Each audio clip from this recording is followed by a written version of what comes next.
Fair use, fair use.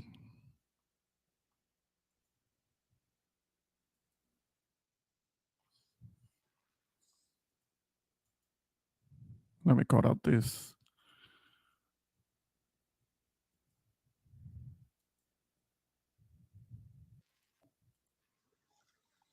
Oh.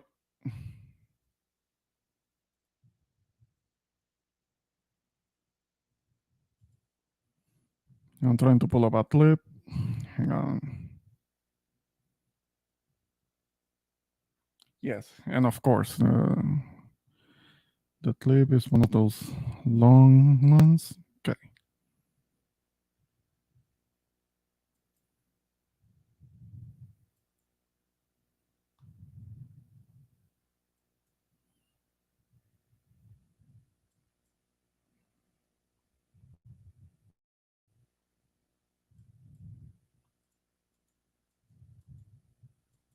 A show of Puerto Rican Day pride on Fifth Avenue. Tens of thousands of spectators from near and far gathered in Midtown for the National Parade.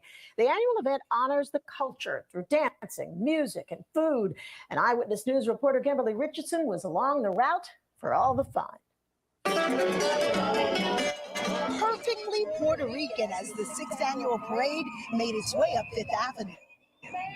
Baby, no better feeling than being here celebrating our culture.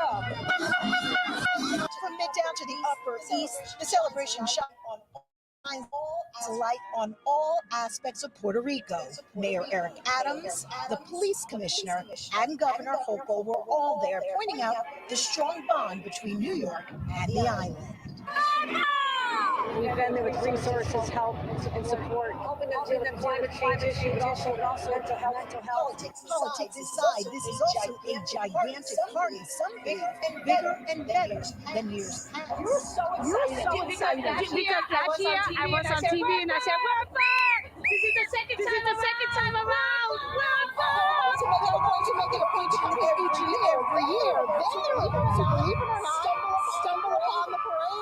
You don't have anything like this in Ireland. Oh, we have lots of humor, but nothing as colorful as this. The parade made a lasting impression on Disha, who tells me this is better than the St. Patrick's Day parade. I've made the decision now. I'm going to go to Puerto Rico next year.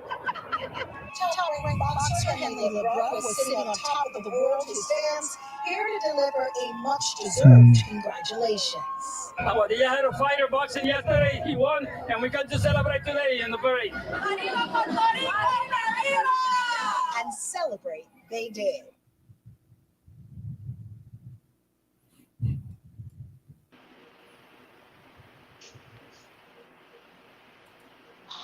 Hey, what's going on? What's going on, brother?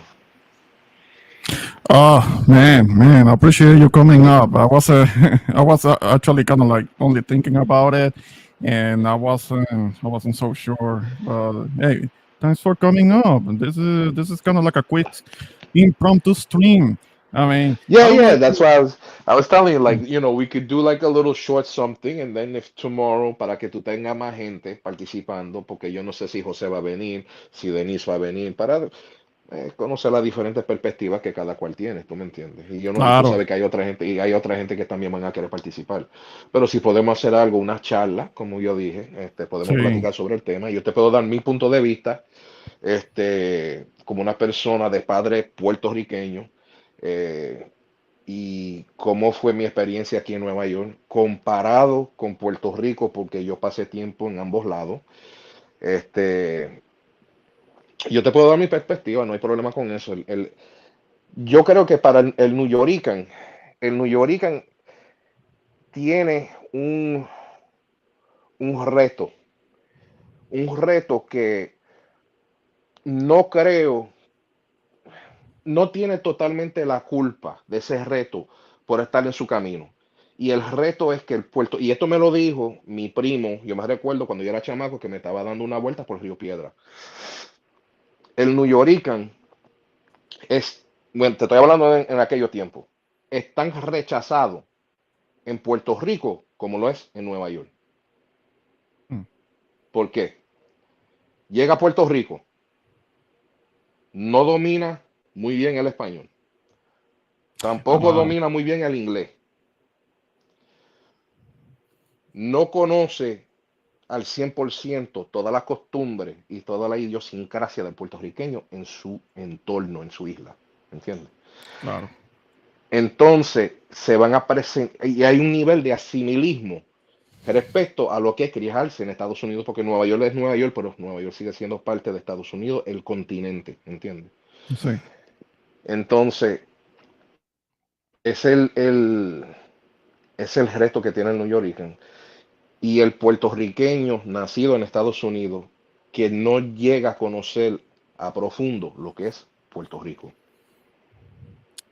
Entiendo. No, porque esto es algo que yo he hablado con José, él siendo New Yorican, y eso es algo que yo he hablado con mi cuñado. Mi cuñado es del Bronx, y él es alguien que, él es nacido criado en el Bronx, pero como los últimos 30 años así, pues es- él ha estado viviendo en el área de Orlando, Kissimmee. Pero él no había ido a la isla en todos esos años, desde los 90 hasta, hasta hace como 3 años atrás, él no había ido a la isla, estando en la Florida. Y fue nada más cuando se juntó con mi hermana, ahí entonces fue que él empezó a ir a la isla. Y yo, pero mira, tú estando en la Florida, un brinquito a la isla, y todos estos años ahí, tú sin ir a la isla, ¿qué? Porque tú sabes que lo que pasa, Ramón, que no todo el mundo le da la misma importancia Ujú. viajar a Puerto Rico, ¿entiendes? Como una persona recientemente, por decirlo así, que llegó recientemente. Sí. Porque tú que naciste allá, te criaste allá, me imagino yo que tú todavía tienes un montón de familia allá. Sí, me quedan familiares. Hay algunos que pues ya no se encuentran y yo no he tenido ese contacto con mi papá. A mí que en verdad, quien único me queda que me preocupa, porque ella ya está viejita, es mi tía. O sea, que Es tu ella tía. ya está por los 74 años. O sea, que ella ya está mayorcita. Pero sí, y mis primas, claro. Ellos son quien me quedan hoy día.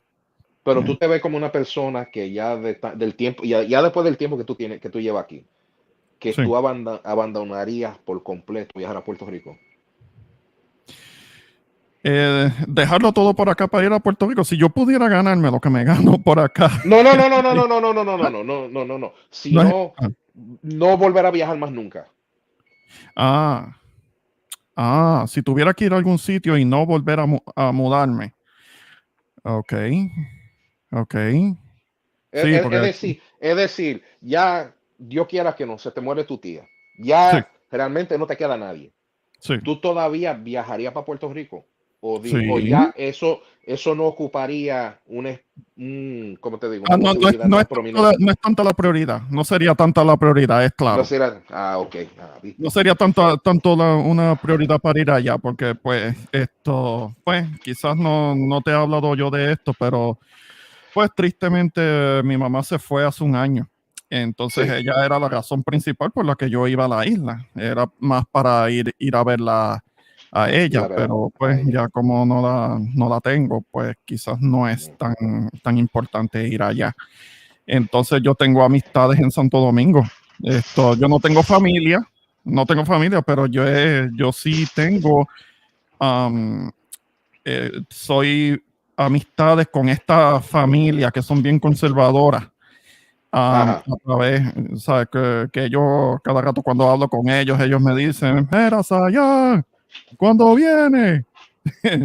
Me dicen así como para, ajá, y es una cura, ir para allá es una cura, tú sabes, que eso, eh, la República Dominicana se ha convertido como en una extensión de lo que es el hogar de uno, de lo que es la tierra de uno, tú sabes, que Sí, no es sí, sí. solo Puerto Rico, tú sabes, que yo todavía, después de 10 años, yo todavía digo, diablo, cuando fui para allá la primera vez, como un pedacito de mí se quedó allá. Y algo me dice como que tengo que volver. Y Santo Domingo es una delicia. Santo Domingo es una sí, delicia. sí. Se pasa muy bien. O sea que en verdad tengo que invertir allá. Fíjate que mi papá lleva viviendo en Santo Domingo más de 20 años. Ujú. Llamó a su hermana, mi tía, que está en Aguadilla ahora mismo, Ajá. para decirle, mira, el día que yo me muera, que nadie en Puerto Rico se ponga a inventar que yo aquí me quedo y me muero. Mm, ok. Y eso fue algo muy impactante para mí, porque yo me recuerdo que él me dijo, tú sabes que lo que pasa, que ya el Puerto Rico que yo conocía no existe. Ok. Ya el Puerto Rico de mi infancia ya no existe. Es otro país, Sí. ¿entiendes? Entonces, pero y él adora Santo Domingo. Y él adora Yeah. Santo Domingo. Él cuando viene para acá, él desesperó ya por irse de nuevo.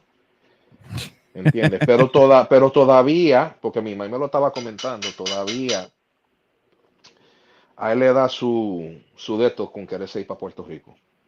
Sí, su nostalgia, pero él puede volver a la isla y quizás no necesariamente estar en el área metropolitana, que ahí es donde él No, no, él, despegó. él- él es de Mayagüez. Él es de Mayagüez. Él es de Ah, ok. Mayagüez. Es más que a él lo tripeaban mucho por eso, por ser de Mayagüez. Porque tú sabes la fama que tiene Mayagüez. Ah, ok. Entonces, sí, pero él, no, y mi familia está por la parte del oeste. Yo tengo una prima que ella vive en el área metro, ella vive en, Ujú. si no me equivoco, en Atorrey, si no me equivoco. Ah, Ella vive en Atorrey. Pero hasta donde yo tengo entendido es la única prima, es la única familia que yo tengo que vive en el área metro. La mamá de ujú. mis hijos es de Cagua. Ella es prácticamente de la parte donde de donde se crió Denise. Así que Ah, ok. ¿entiendes? Yo lo que yo más conozco de Puerto Rico, obviamente, es Mayagüez, el área oeste, lo que es Mayagüez, Cabo Rojo siendo la cuna de mi linaje paternal, porque ahí fue de donde salieron mis ancestros, ¿entiendes? De Cabo Entiendo. Rojo. Y bueno, a través del DNA y todo eso, también tengo entendido que llegaron hasta Lares, San Sebastián, Utuado, eh, Yabucoa, Yauco. O Ajá, sea ajá. que sí, yo tengo mucha Sí, el la suroeste. historia, sí, la historia de mi familia en Puerto Rico es bastante profunda. Sí, mi abuela era de Guayama. De Guay.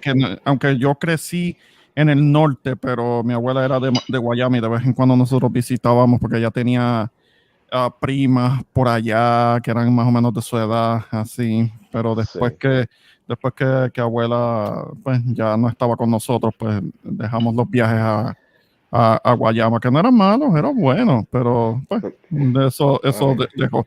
Entonces, como está la disfunción, y entonces mami no se llevaba con el viejo de él, que sí, eso sí, es sí. otro lado de la familia que no pude en verdad conectar tan bien, y que inclusive que cuando él se murió, ella no fue al funeral de él, ella se enteró por el teléfono y lo dejó ahí, ¿sabes? Porque ella no se la tuvo una mala experiencia con él.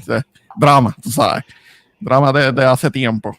Pero sí, sí. Esto, nada, pues no es tan prioritario, no tiene tanta prioridad ir a la isla hoy día, pero sí eventualmente sí quiero poder ir porque sí, sigue siendo La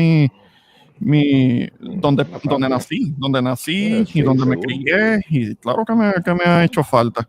Quizás no conozco tanta gente como antes, pero sí quisiera poder ir. Y a ver si la cosa Este, cambia y puedo viajar un poco más. Saludo a los que están en el chat. Hello to everybody in the chat. Greetings and salutations. Hi, Tina. It's been a while. I haven't seen you for a bit. Hope everything is okay. Um, Jose. Jose, you there? José, ¿está ahí?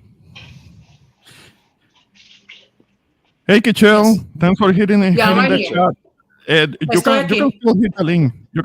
We are speaking Spanish over here, but Yeah, we can let's go. Let's go back to speaking because I don't want anybody uh-huh, to we feel can we can excluded. switch it up, and you can hit the link Yeah. if you like.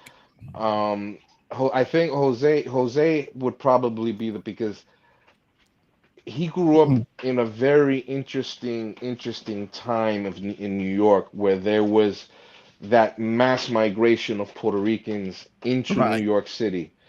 And I come from the generation after. You understand? And Yeah. um, in the first part of my life, I grew up closer to the Dominican side of my family. So I didn't really start getting very close to the Puerto Rican side of my family until I was already a teenager, hasta que ya yo era un Hmm. adolescente. So I would like to hear Jose's experiences in this, growing up basically New Yorican, and if I'm not mistaken, Jose, you grew up in El Barrio, right? Yes. Okay.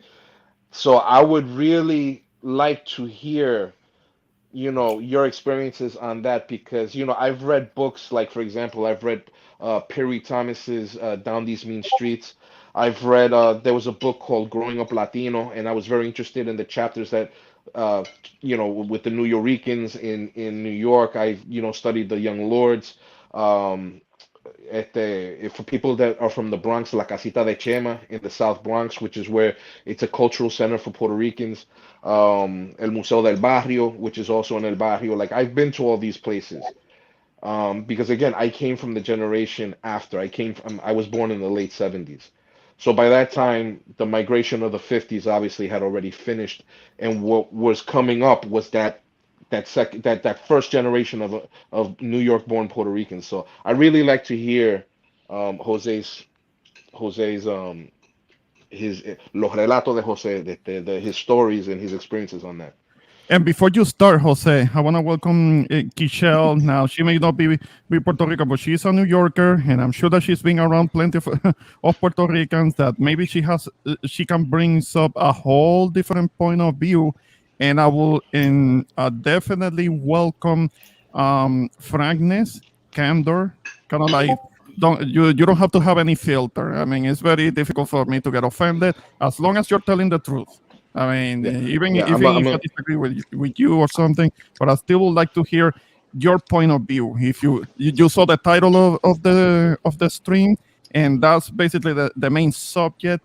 So that's something that I would like to hear about because me being from an island there, I have a different perspective on all of this, and I have shared with Jose before how I feel about the New Yorican. Look, I don't blame them for having been born and raised in the states, but if they really want to, if they are genuine about it, it's like make a little effort to connect with the culture, go to the island, connect with us, with the islanders, because there is the narrative that we islanders we hate mainlanders.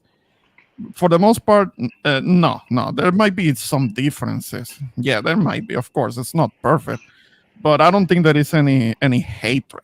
I was never brought up to have anything against mainlanders, New Yorkers or Chicaricans, as I call them, because the Chicago Ricans. But now in Florida, as you know, Maceo, that's basically San Juan Norte, because there are a bunch of islanders there. Well, yeah, But that's the focal point of the recent migration now. So it's a whole different other animal. yeah. Because los boricuas que están en la Florida right now, the ones who are like in areas like Kissimmee, and not just Kissimmee, you can go anywhere from Miami to Fort Lauderdale to Kissimmee to Orlando proper. You can go to Tampa. You can go to Ocala. In Ocala, there's a ton of Puerto Rican. Gainesville, Mm. nobody gave Gainesville because of the university, but nobody would go live in Gainesville. And there's a lot of Puerto Ricans in Gainesville now. Jacksonville, ¿tú me entiendes? So that's a different thing because most of those people came, Mhm. they're like you, they came here, especially after Hurricane Maria. You see Okay. what I'm saying to you? Yeah, let's go to Jose. If you can kind of like give us your perspective Yeah, on I'm gonna your mute up. experience as a New Yorican, and definitely so we can get to Kishelle so she can add to the stream. Right, I'm gonna mute up. Well, as you know, as stated, my parents came to New York from Puerto Rico in the 1950s. So, of course, new to New York, they had their struggles. One of them had to do with the not be able to speak in English, so they struggle, what have you. And I had the situation where um, I did not speak Spanish as a child. Okay. And the reason behind that is that my parents wanted us to be successful and wanted us to assimilate to the American culture. So as a result, every time I tried with my poor excuse of Spanish as a child, my parents would say to speak in English. Now I understand. I didn't understand it at the beginning, but now I understand it. Why? It's just that unfortunately there was a time where uh, people did not like it if you speak in another language other than English. Okay. Right, So right. that's the reason why if you hear me speak Spanish, it's kind of sound like a gringo, but I think people understand me enough at least so that I can have a conversation. So Yeah. so it was, and I grew up in the 60s, which was of course time where, constant change, what have you.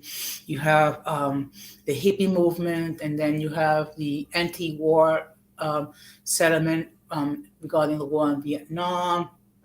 Okay. Then I was a teenager in the 70s, and of course, that's when you started hearing, hip hop and disco, all things that nature. And then um, in the 80s, unfortunately, there's a situation called in the AIDS crisis and the crack epidemic and what have you. Right.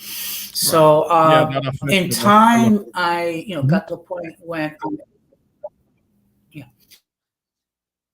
So at time, I got to the point when I can at least, okay, it's gonna sound like a gringo speaking Spanish, but at least I can speak it and I can understand it, and I can even write it fairly Yeah, well. yeah, One we thing can I understand. Yeah. noticed regarding, um, yeah, one thing I noticed regarding my siblings, um, all of them have at least somewhat of a command of Spanish.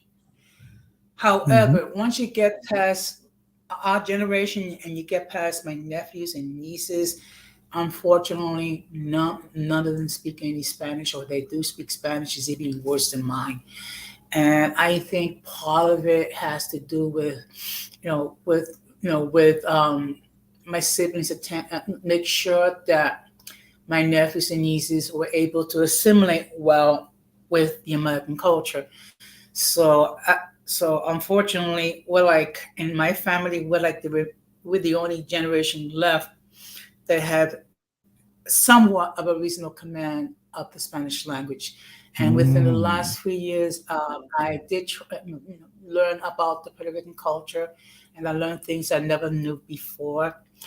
Um, as far as some people being ashamed, I think they have like an identity crisis, because one thing people don't understand that our culture consists of influences from the indigenous peoples, like the Tainos, and from Africa and from Spain. So unfortunately, you have some people are more identified with the phenotype. In fact, when I fill out any government forms, if there's an option that says other, I will pick other, Mhm. because I do not identify as white. I do not identify as black. I do not identify Okay. as indigenous. I am a Latino, and actually, I'm part of the Puerto Rican diaspora. Okay. I see. No, and the thing is that there may be government forms in which they're set up to kind of force you into picking white. This is something that I have seen it myself. There is a certain federal form that is for called the 4473. I mean, I think you guys might know what this is. This is a federal form that you fill out when you are acquiring a firearm. And the way that is set up when it comes to race, even though that's not what I want to do, because I don't want to deny that I'm Hispanic, but it forces me to check the white box, because if I check, because it's a separate field when it comes to being the question Hispanic or Latino. If you click if you check yes, then when you get to race, you have to check white because that's how it's set up. It is kind of forced because I can't check or other race because they tell me, look, you have to check white then.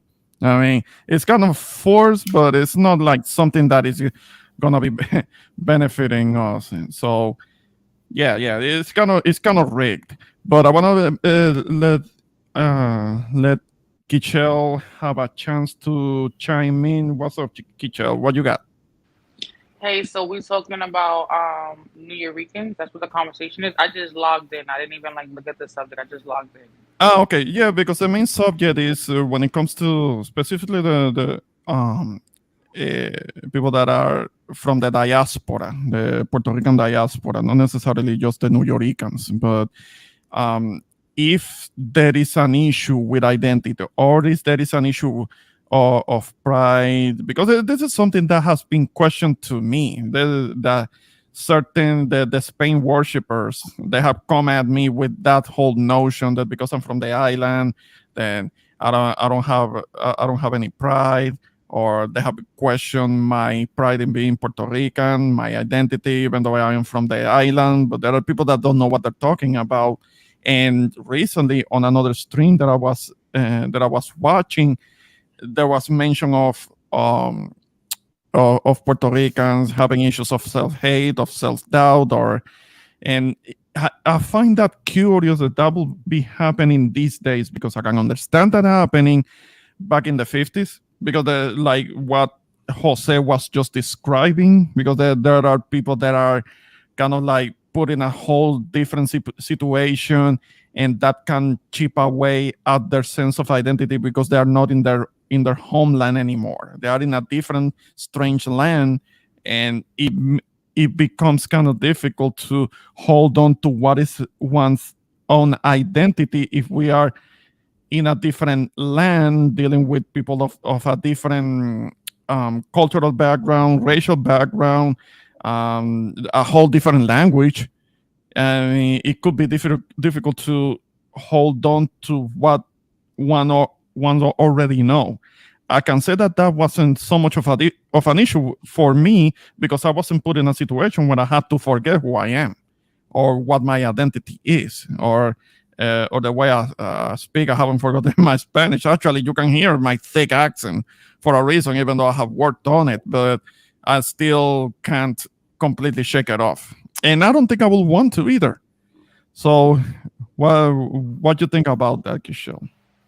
Okay, well, what I feel like I can add to the conversation is that, I've been born and raised in New York my entire life. Many of my junior high school and high school friends were Spanish. I definitely had the opportunity to like visit their houses, like, on lunch breaks or after school, sometimes to spend the night or they spend the night at my house. And from what I can get from those interactions I had, was that, the parents of my friends, they were very religious and spiritual. They didn't really like a lot of company in their house, a lot of, statues and everything in the house. A lot of them spoke Spanish, so all the kids in the house.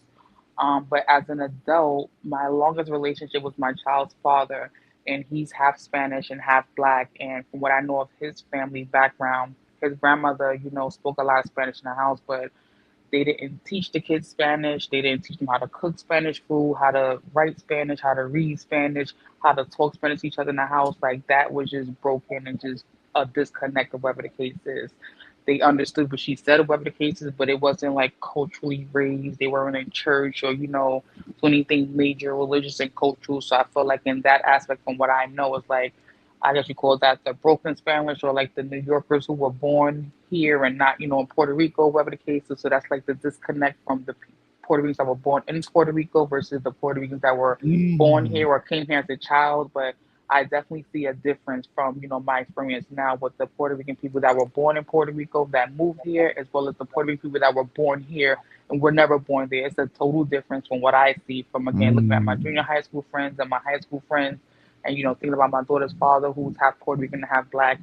There's definitely a disconnect. It's a big difference between the ones that were born there and the ones that were born here. Of course, the ones that were born here, I feel like they're way more Americanized. Like that culture is not as heavy and thick, but you do see the culture heavy and thick with like the grandparents and the great parents. But like the parents, I feel like that culture is like broken once they're here for a long period of time. Yeah. In my experience, I don't know if that like answers or summarizes everything, but like that's what I feel like I can add, to the conversation. Like it wasn't Mhm. until high school that I even learned that there were different dialects of Spanish. I thought Spanish was one language. I didn't know there were different, dialects from Mexicans to Puerto Ricans to Dominicans to, people from Yeah. Guatemala. Like I didn't even know there were different dialects of how people say hat or pencil, in all these different versions. So like that was like kind of culture shock to me because all I knew was that, Spanish families, they didn't want the kids running in the house. They didn't want your friends to be in the house. They didn't really want company in the house. You had to take off your shoes and went to their house. It was very religious, statues, holy, beads everywhere, oils, like Spanish music and like a lot of Bibles all over the house. And very, for me, creepy at the time for what I thought because I was a kid. Very A, spooky. okay, a quick question. You said something about, was it your dad? You said that he was half Spanish, but when you say Spanish, are you talking about actually Spain or from From another Puerto country, Rico. Latin? Ah, okay, okay. And like that's like my only current experience that I can relate to. And even with his family, like they didn't really want black women with their sons. They didn't really like black women in the house. Like it was very racist and discriminatory. So I don't really have a very positive experience. It's kind of like get out of here. Hmm. We'll take the baby, but we don't want you. Let me get the baby, but we don't want you in the house. Like you're not like us. It was very Hmm. strong rooted from my experience, but I know there may be different experiences. Hmm. Because that's not something that you will likely see happening on the island, but I don't know, the mentalities can change once one goes to a different place. And oh man, if they were offending, I'm sorry about that. But I don't know, I will have to, Yeah, one will have to. yeah. I'm sorry, Keisha. Yeah, I'm sorry that you had those experiences, and unfortunately, I'm not gonna lie. There are some Puerto Ricans that have an issue with anyone dating outside of our ethnicity. But I want to rest assured you that not all of this. And the thing is that we have the reputation. We Puerto Ricans have the reputation of kind of like being the most blackified, like the most open-minded when it comes to Black American culture, unless I'm mistaken. So you guys tell me. Well, I had only had the experience with the grandmother, the No, aunts, and the uncles. I didn't have that experience where it was like the grandmother, like she was like the matron of honor of the family, like the oldest living, auntie or whatever left. Like she was like the last living sibling, So maybe that was like just the bitter evilness of her. I don't know. Yeah, okay. You were saying, Jose. yeah, I just want to, of course, there are things that are similar when it comes to the African American community, and when it comes to our, our community, there are some things that are similar. However, there's some things that are different. Okay, one thing that's very different is the way that we address our elders. Okay, um, you can correct me if I'm wrong, Keyshawn, but basically in the African American community, when you address your mom or your father, you say hi mom, hi dad, hi uncle this, and hi aunt that. Okay, and we just lost Keisha. Now, of course, when it comes to our culture, I mean, we don't say hi, hola mami, hola papi is bendición mami, bendición papi, bendición tío. I mean, because that's who we are. Mm-hmm. And Yeah. when it is, some of them just address me as Jose, and that's fine. And others address me as Dia Jose, and they'll say bendición to me, and I will say que Dios te bendiga. I mean, Yeah, asking for the because blessing I know, for those that might be listening and don't understand. asking for the blessings when you meet your parents. That's an old custom that, to a degree, I think we still have. I mean, you can see it more from on the people from the countryside, maybe not so much on the Yeah, on it the city. varies. You see it, sprinkled here and there. You don't see it as heavy and strong as you did in the 80s and the 90s, though. But you do see it Okay, sprinkled here and there, with those that were, rooted and taught and raised in that way, you definitely do see it. okay. Marcel, what what are you thinking? Okay, so what Kishel said, yeah, there were a lot of Puerto Ricans who did have that internalized racism. I've met them, obviously. Um, I don't know, Ramon, if you ever heard the term in Puerto Rico called sangre pura. I have heard it more recently. Not so much in Puerto Rico, because I we don't have such a thing. There is no such thing when it No, comes to. no, but they no, but this was something that was thrown around like in the 80s, and in Oh, part of the 90s. So this comes from another generation. okay. That oh no, that we're no, we're descendant from Spain, and somos sangre pura, somos España, like Uh, not identity as like what these fucking people, los hispanistas, no, no, no, no, no. Pero no querían ligar la sangre. They didn't want to mix the blood. mhm. That's why they would always say, no queremos dañar la raza. That's a term that that a lot of the old timers used to use a lot. Para, no quieren que se dañe la raza. But that was what, 30, 40 years ago. That doesn't really exist nowadays. No, no, because I have heard the whole sangre pura thing. That's something I have heard recently, but that's coming from certain diasporans, not on the island. I've never heard that on the Well, island, but I mean, the people that I have heard it from, I've heard it from people on the app. But these were old ass people. right. These were not people who were in their 40s and 50s. These were coming from Oh, like people that were in their 70s and 80s. You see what I'm saying yeah, to you? So I'm sure that, but it didn't really have anything to do with other than, they would fuck with people. Like si tú eras muy trigueño, if you were too dark, if you were too yeah. melanated, you understand what I'm saying? Oh, the hair was a big fucking deal. But this wasn't. I mean, in New York, people may have tried that shit. But the fact of the matter is that they were living Latinos in New York were living side by side with black people. They were living in the same hoods. Right. And Hmm. that fucking went out the window. I mean, you understand what I'm saying? Because I mean, I have a section of my family where um all of them married black people, black American people. All of them. Yeah. There was like what, five brothers and sisters? They all married black American people. So and they grew up in, I believe it was in Brooklyn. So, a lot of that stuff, I understand what Kashel's can see. I have seen that, but I haven't seen it in a very long time. Okay. And No, because the I people, didn't even hear the whole sangre pura thing. I didn't even hear it from my grandma who was born in 1919. Of course, she passed away a few decades ago, but she was born in 1919. Somebody who was born and raised during the Depression. it could, You think that she was worried about race back then? She was worried about surviving. well, And I I mean, went through this in like 2009. This was like 2009, 2008. Like from like 2001 to 2009, I went through that experience. mm, Okay.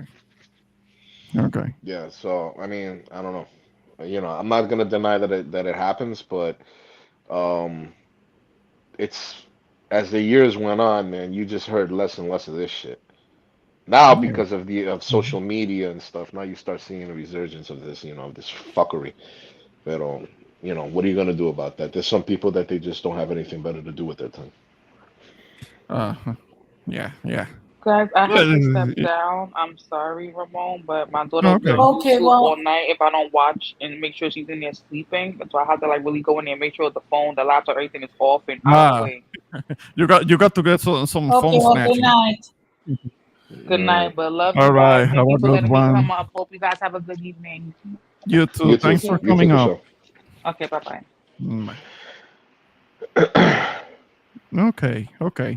No, no, no, no. It's just I find that quite curious because those terms I've never heard them. I mean, and later back in the 70s when my mom uh, got married, she got married to a brown guy, a fairly Yeah. brown, very brown guy, and she was what you would consider to be white, and nobody was really tripping about that. My grandma wasn't tripping about that because she understood that we were Puerto Ricans, all of us, after all. I mean, if she has some issue, she never expressed it to me.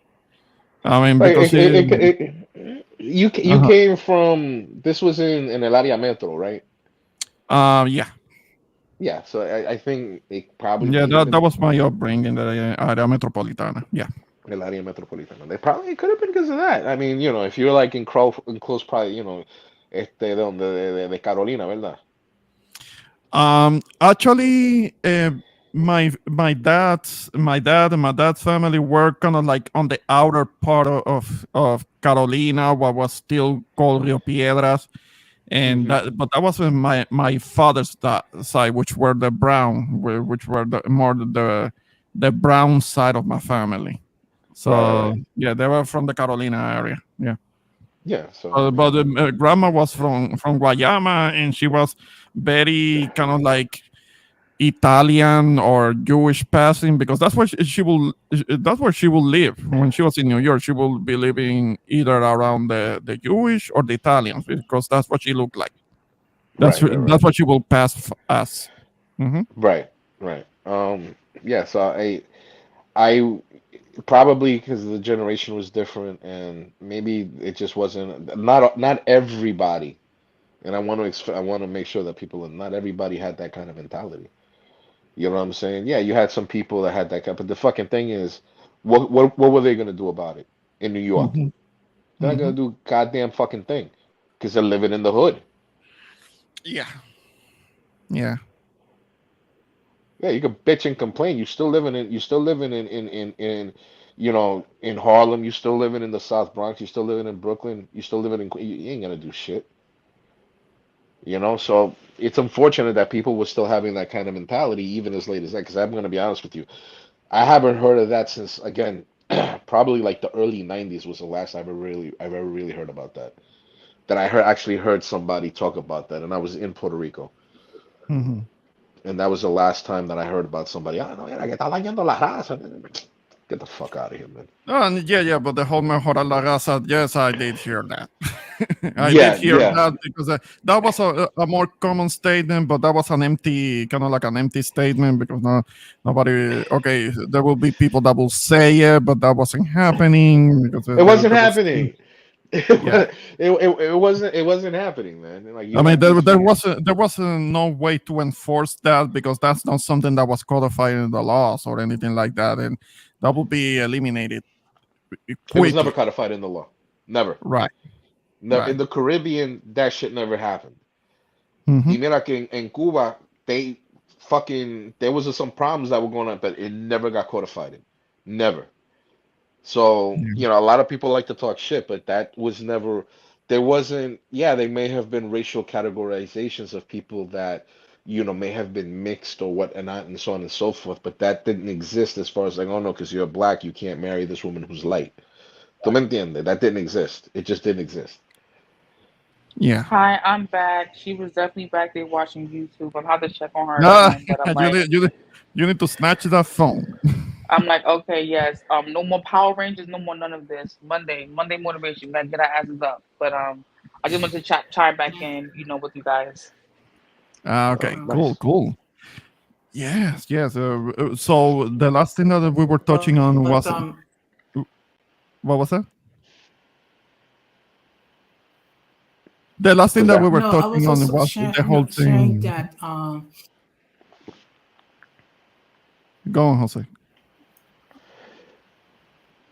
okay.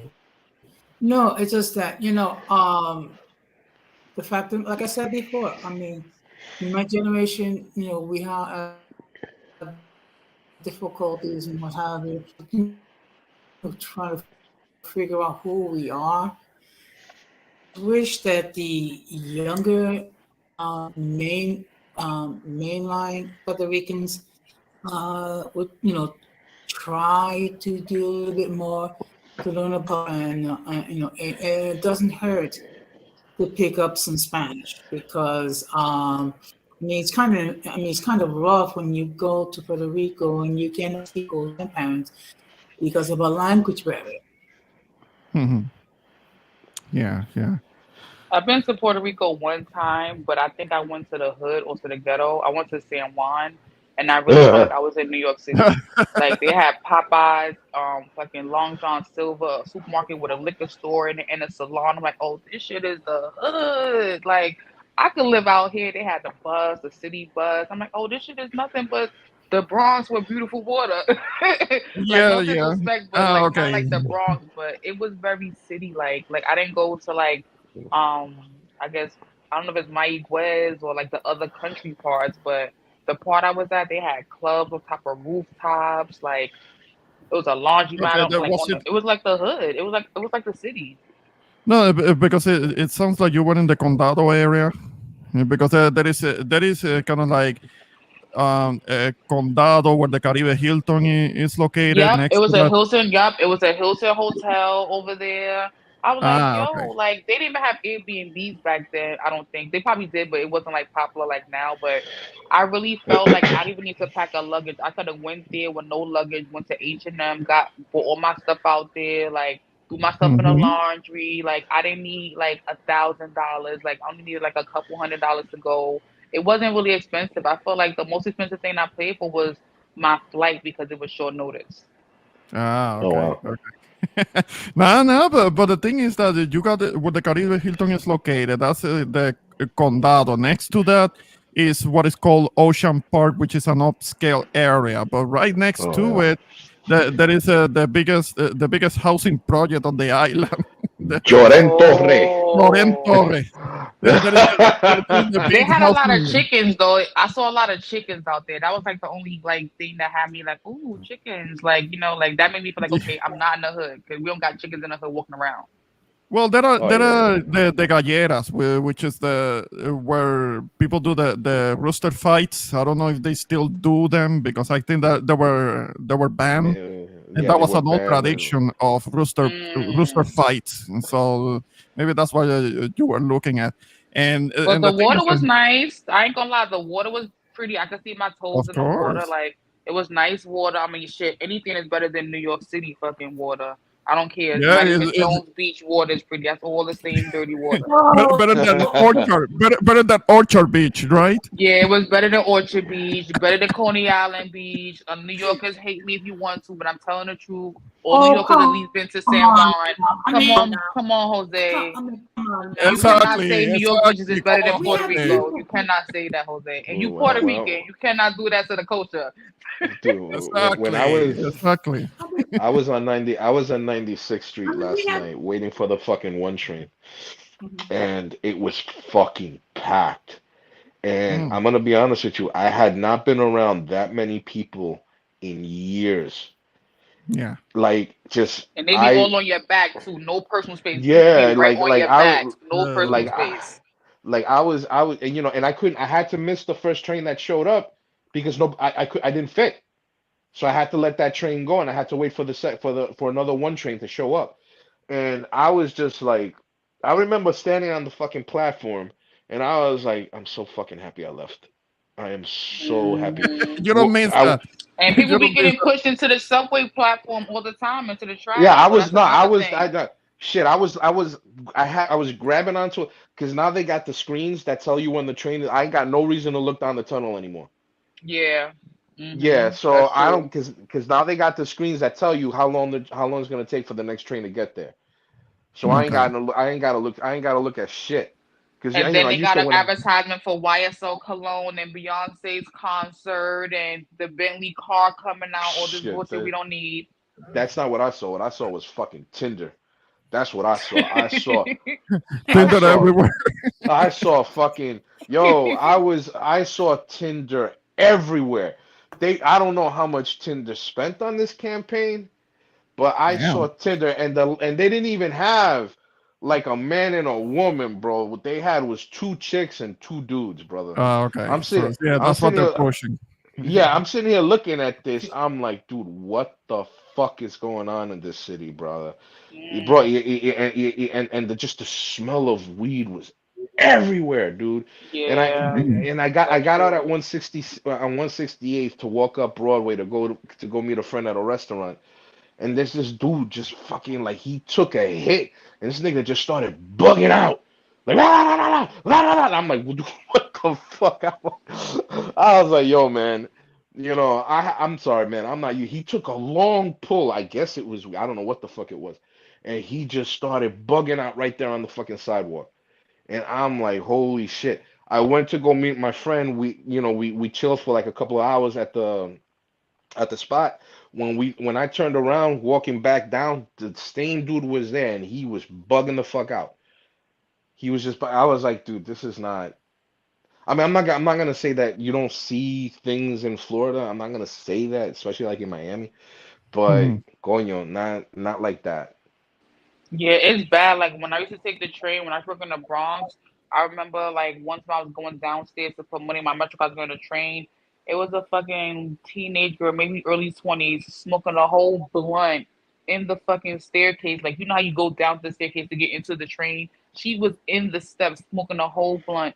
It's like 6:55, 7 a.m. I'm like, damn, you going to Damn. school high?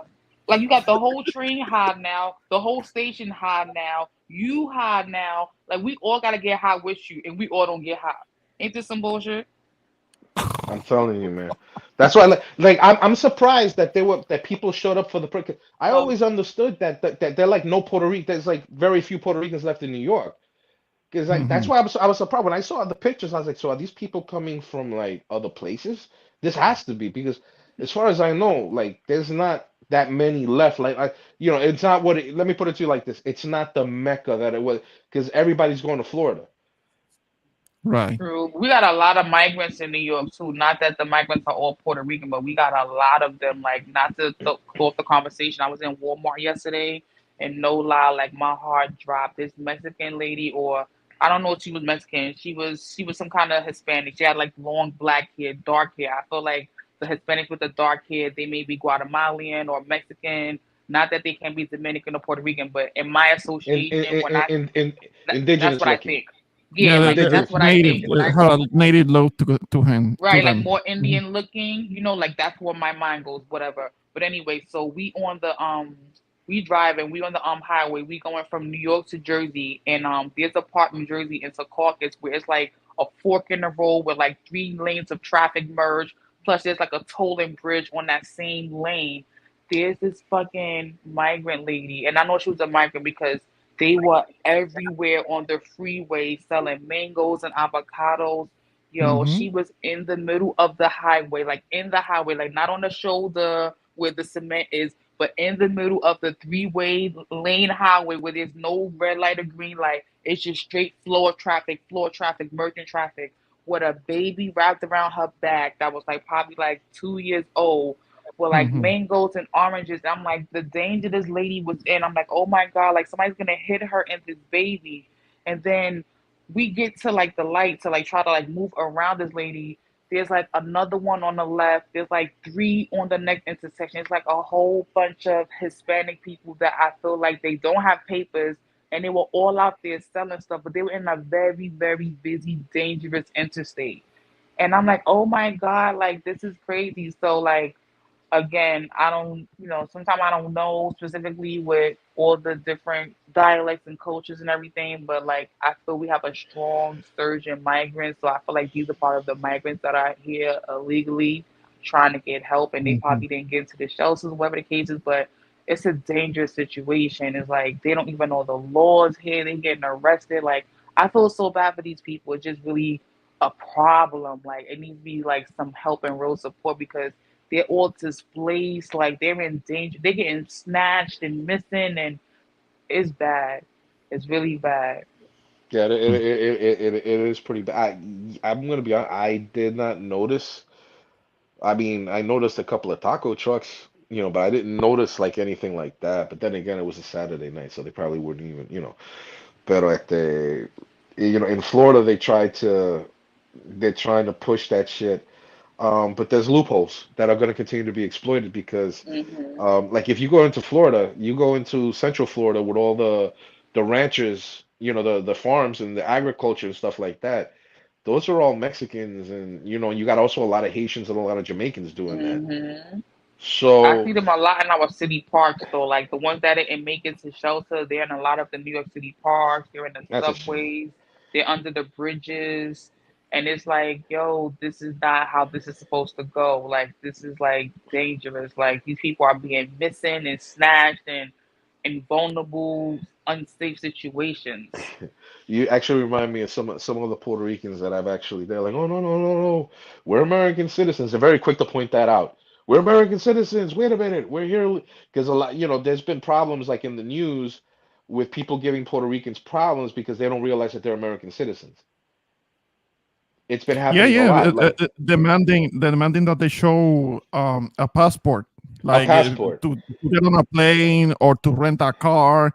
It's starting to become an issue. Yeah, that wasn't an issue. We're going Hmm. backwards when it comes to that. When it comes to our identity now, we're being treated as foreigners, just like a lot of others, a lot of And you our can fellow see it too in the Hispanics. city. You can see like the different, like there's certain people like of non-Hispanic race and Hispanic race that are like actually disgusted by this situation. And it's like Mhm. we're all the fucking same when you pull it down to the end. Whatever you want to count how many percentages of whatever your ancestry DNA said you had, or whatever your family composition is. Like we all from the same pot, pretty much. At the end of the day, so it's like there's no reason to even hate the next person. Like we should just want to help and support these people in their fucking feet. That should be the goal. Like no one. All right, yeah, we all know we're taking a loss at some point by taxes and politics and governments and blah blah blah blah blah. But shit, ain't the whole thing is for everyone to fucking have freedom, life, and liberty, and pursuit of happiness and justice. Although we know it don't happen that way, but like, if somebody's just trying to get a fair chance at life, like help that person out. If they just trying to live, just trying to wake up, breathe, survive, just make it another day. That's the Yeah. difference from somebody who's trying to just take full Right. advantage. Yeah, that's a very good point. I think that I think that Puerto Ricans could actually help in that process. I think that there's a bridge that Puerto Ricans could serve as with the whole migrant crisis of these people because they're American Mhm. citizens, but yet, they speak Spanish, and I would imagine that there's some kind of similarities, right? And I'm only saying that I never really meshed outside of the Caribbean, um, as far as the Latin Caribbean countries. I've never really ventured out. I mean, yeah, I've had good relationships with people from like Colombia and Venezuela and Panama especially.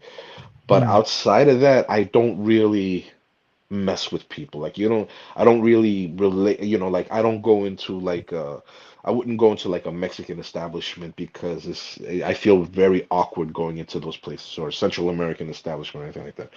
Mhm. But You with the hold on. You mean situation, like even for like a even like for like a takeout dinner like for the family? Like you wouldn't go to like a Jamaican or African oh or no, no, or no, no, okay, no. that's different. Okay, I have very good relationships with Jamaicans. okay. People, the Caribbean is because I've always looked at myself as Caribbean more than, like yeah, I'm Latino, but I really like to sink it into the Caribbean because a lot of people get upset when I say this, but the fact is, those of us from the Caribbean, we just operate on a different frequency from the rest of Latin America. You understand what I'm saying? I have more of an understanding of a Jamaican and a Haitian and a Barbadian and a Grenadian. You know what I'm saying? I don't know. Maybe it's the island life. You see what I'm saying too? Yeah. And then there's other Latin American countries that are kind of similar. So Panama is probably one of the most Caribbean-esque countries that is really not in the Caribbean. The Colo the coast of Colombia is very, very influenced by the Caribbean. Venezuela, very, very influenced by the Caribbean. So, I outside of that, I really don't venture much. Like Yeah. You talk about like Mexican food. I very rarely, if I probably last time, it's been years. Yeah, I don't. I live surrounded by it. I'm surrounded by Mexican food places, but I still make my own arroz congri at home, and that's what I no this thing. I mean, I'll have a tortilla here and there on occasion, Oh, but it's a very yeah, for the convenient most food. part, Yeah, it's a very you eat tú coges it. la plantilla, la carne, you fill it with whatever you want, and and you eat. It's a very convenient food, but like I live in a place where if I really wanted Puerto Rican or Dominican food, I can get it. It's not, it doesn't, it's like as easy as it is here in New York. In fact, it's even if when it comes to Puerto Rican food, it's actually even easy because in New York, as far as Puerto Rican food goes, I don't really know of any real true Puerto Rican restaurants anymore. You know what I'm saying? I go to in South Florida, dude, there's a ton of guaguitas, the food trucks, Puerto Rican food trucks. You can get anything you want. There's Puerto Rican restaurants, food trucks, bakeries. I mean, if I have the desire to eat morcilla, which Mm-hmm. is the blood, which is blood sausage, not Yeah, everybody knows how to make that. no, You know what I'm saying? And there's a distinct flavor that Puerto Ricans put inside of that sausage that cannot really be replicated by a lot no. because I've tasted The them. same with the mofongo. The same with the With the lechon. same, the same with the mofongo, the same with. There's a certain type of flavor that really cannot be replicated. But how many lechoneras are there? Not in South Florida. I mean, it's not that far for me to get to Orlando. It's not that far for me to get to Yeah. if I really wanted a good selection. So yeah, that Yeah, when it comes when it In Florida, we don't have that over here. There was for a short time a place where I could get mofongo. Wasn't too bad, but for some reason it's not the same. It's not the same as getting it on the island. On the island, for some reason, it always tastes better. I don't know what it yeah. is. It can be replicated, like you said. What's up, Rakim?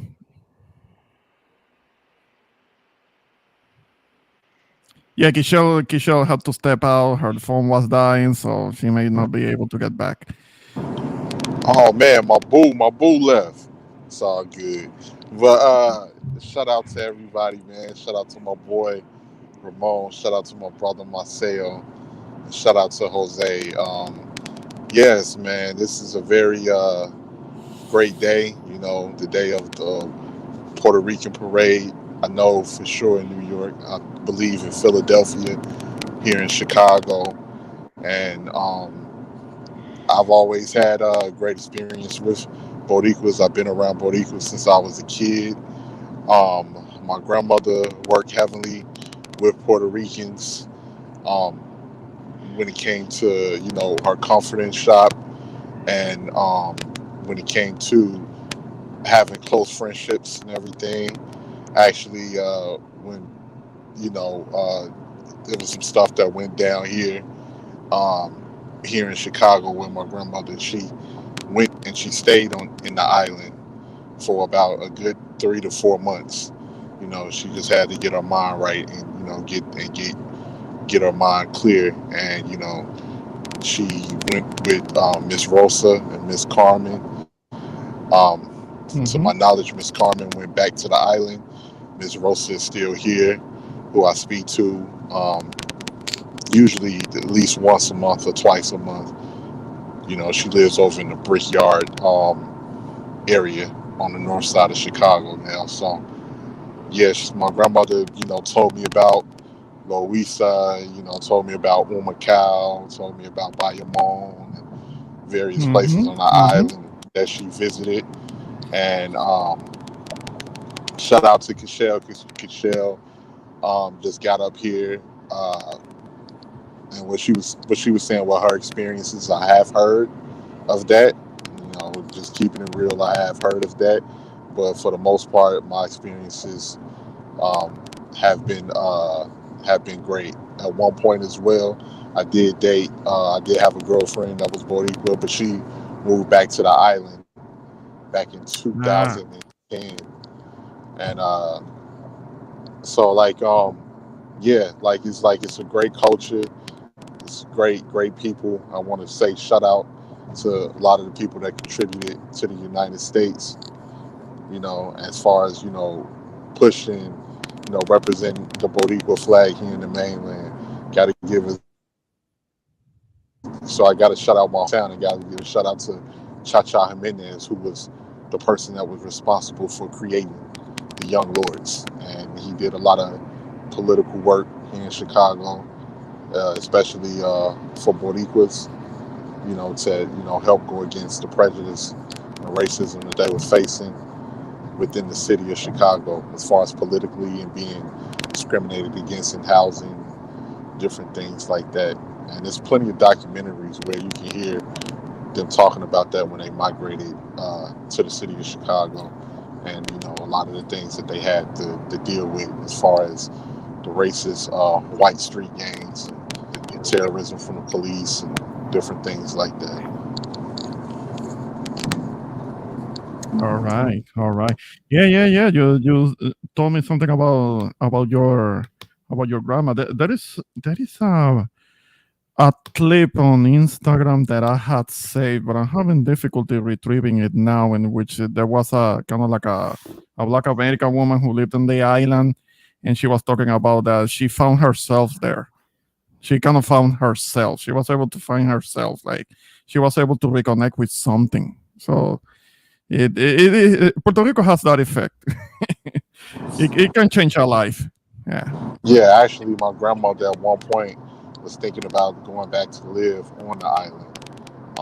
When I was a teenager, she thought about it. Because she was kind of like worried for me because it was kind of bad out here, especially at that time. And she was just thinking, where does she want to retire? And she was thinking, did she want to go to Florida or did she want to go to Puerto Rico? So she was thinking about, all of these places to retire to. And she asked me if I wanted to go. And that particular time, I said, yeah, we can go. I thought it would be a great experience to go live out there. But at that particular time, she fell ill, and we couldn't actually leave Chicago at that particular time. I did put a video in the backstage of what you guys was talking about earlier, Ramon, as far as people, the education of the average American is not good, and I just would like for you to play that video if you can. It's in the backstage. It's a YouTube video. Oh, okay. I'm looking into it right now. Let me see. Okay. I'm gonna be sharing that in a moment. Hang on, guys. I got it.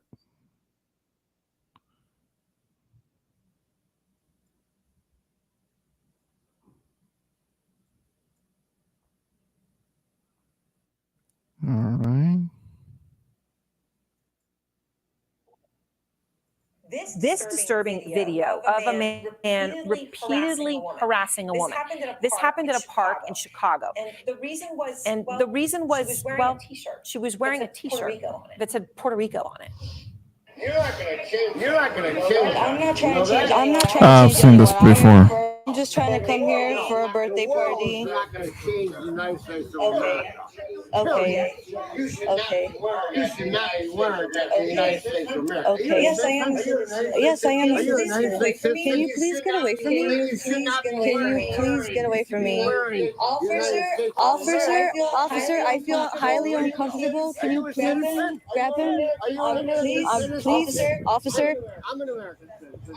I would like to know. You're American citizen. Why do you wear that?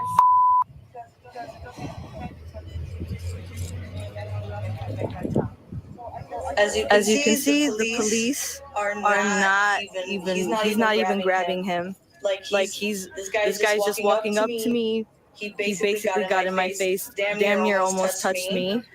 This is what I'm wearing, guys. This is what I'm wearing. All right, as you can see there, the police officer stands by and doesn't do anything. The man in the video has now been identified as Timothy Tribus. Police say he's facing assault and disorderly conduct charges. Up front now, the governor of Puerto Rico, Ricardo Rossello. Governor, thanks very much for your time tonight. I appreciate it. When you first saw that video, what went through your head? I was shocked, appalled, and disgusted. And Aaron, I want to talk as the governor of Puerto Rico, not only the ones on the island, but all of the Puerto Ricans in the United States, and address this attack of an American citizen on another American citizen. This is not an immigration issue. It's an issue of education. It's an issue of civil rights, and it's an issue of basic human dignity. Puerto Ricans have been part of the United States. We've been fighting wars with other fellow Americans. We're proud U.S. citizens. People need to understand that. Secondly, it's a civil rights issue because the people, the U.S. citizens that live in Puerto Rico, don't have the same rights as those that live in the United States. And this has opened that discussion. Lastly, it doesn't matter if it's Puerto Rican, if it's Mexican, Canada, anybody. It's just a matter of basic human dignity. How you can treat another human being that way is just not acceptable. And Governor, I mean, we all see in the video the police officer standing by, right? I mean, the woman, in a very calm way, asks for help. He ignores her. Second, third time. And when finally someone stepped in to help her, it was actually not even the police officer. Let me play that excerpt. Can you please get away from me? Can you please get away from me? Can you please get away from me? Puerto Rico is an American state. It is. Yes, they are. They vote for our president. Hey, calm down. Get away. Governor, why do you think the police officer didn't help the woman? I don't know. That is, to me, is just unacceptable behavior. As I was watching that video, I was wondering if it was going to escalate even further. I mean, anything could have happened there. And the officer clearly did not intervene to de-escalate the situation. There is an investigation ongoing. I spoke to the president of Cook County, Rick Winkle, to ask her how the investigation is going and demand that this gets full resolution. To me, it's just not acceptable behavior. Police officer clearly did not comply with his duties. And we have to wait until the person that actually intervened was the lady's brother. So we have to wait only until that moment to see that there was actually some. Right. I mean, so Governor, we've seen incidents like this. They're not isolated, right? There was a 91-year-old Mexican man. He was visiting family in California. He was beaten with a brick, told to, quote, go back to Mexico. We've all seen the video of the New York City lawyer demeaning Spanish-speaking restaurant employees. Do you think the President of the United States needs to speak out about this incident that we're just seeing and to say something, to say that this is not acceptable? I mean, I think we all need to speak out about this. This is not the America that we believe in. Our shield says out of many one, and this is clearly a demonstration against that. We need to have this conversation about basic decency and human dignity and how we treat others. Doesn't matter if they're other American citizens, if they're not American citizens, if they're immigrants. People need to treat other people decently, and what we're seeing with this occasion is that that is not occurring. Everybody needs to speak out. It is in everybody's best interest for us to have that open America. Governor Rossello, I appreciate your time. Thank you so much.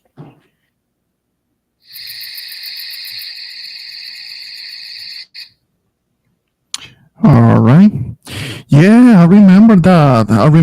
That happened at least about 4 years ago, because I saw that it was Pedro Rosselló who was the governor at that time, and he was ousted back in 2018 actually. So this video is at least about 5 years old, and yeah, but I remember that incident, and I'm sure that this wasn't something isolated.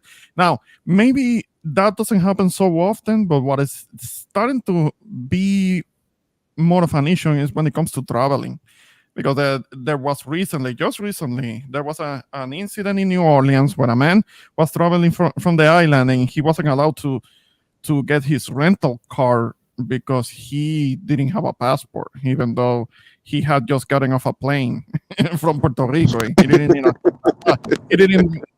have a passport. He didn't need a passport for that. But when he goes to Hertz to pick up his car, they didn't let him get his rental car because he didn't have a passport. Now, I understand that after the incident, because the thing is that not only did they say no, but they also called the cops on him when he was trying to tell them, look, I mean, I have been traveling back and forth before for years. I used to be a federal, like some kind of federal employee who was retired.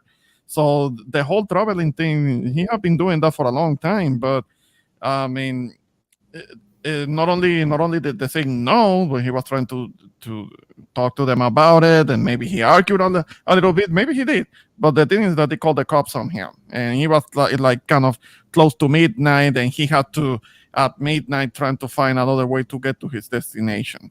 So the other incident was recently in L.A. of all places. And this Puerto Rican couple that were going to the island, they were not allowed to. They were not allowed on the plane because of a lack of passports, or at least for the kids, because they had kids and they didn't have a passport for the kids, and they couldn't get on a flight. So we are gonna have to point this out to Denise so it doesn't happen to her, because she is in LA and maybe she wants to travel from LA to the islands. Okay, then we're gonna have to tell her, look, make sure that you got a passport for your boy, so they don't do that to her. Yeah, because maybe that's the maybe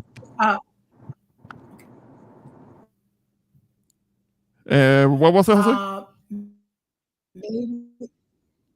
maybe that's the motivation to move to New York. Yeah, this is a joke. Okay. Yeah, Kim, you were saying? Yeah, so like that's the American education system is not the best, and it goes to show you why a lot of people are not properly educated. You know, outside of people, it's still certain people that probably don't even know that Hawaii and Alaska are part of the United States. That's how Yeah, that's because how bad it is. geographically, Alaska appears to be separated from the lower 48. Yeah. and Hawaii is in the middle of the Pacific. So maybe some people don't know that either. Yeah, because I mean, did you see how arrogantly stupid he was? He was just like, "Why are you wearing that shirt? Are you an American citizen?" Or like he just knows what he's talking about and don't know anything about what he's talking about. Like Yeah. it's just Yeah, but it's just, wearing that shirt is not the same as somebody who's wearing a shirt with the flag of Texas or something like that. It's not the same, but it's something similar because it's exactly. So that would tell you a location. Yeah. Right. That would tell you that that flag resembles to be a colony of the United States of America, because that was not the original Puerto Rican flag. So like anybody with any type of education, I'm not the sharpest tool in the drawer, but you know, I take the time to read up on certain things so I can at least know a little bit of what I'm talking about, so I don't look like a complete idiot. And a lot of people. That's all it takes. That's all it takes. Doing a little bit of reading, and Google is their friend. So there is no excuse. Just a little reading. That's all it takes. But yeah, I didn't get a chance to go to the parade today because I'm currently working. I would have had to travel all the way to the north side, which is close to an hour, to Humboldt Park. So, you know, like I was able to get me some Puerto Rican food last week. I got me some arroz con gandules. I got me some mofongo con pollo, and acaporia, and you know, acaporia, jibarito, and some empanadas, or pastelillos. So my Spanish ain't the best, of course, but you know. Yeah, but it's still making me hungry. You mentioned all the food. You need to stop. Yeah, I'll walk 15 minutes to get that food. I was in Milwaukee. I was like, man, they got Puerto Rican food here. Yeah, I was like, man, they got Puerto Rican food here. I was at the parade. Go ahead, I Jose. can imagine. Go, Jose. Go on.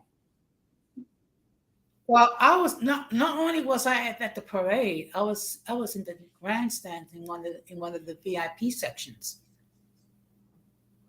Okay, okay, okay. No, that's good. That's good. Well, so I was able to sit down.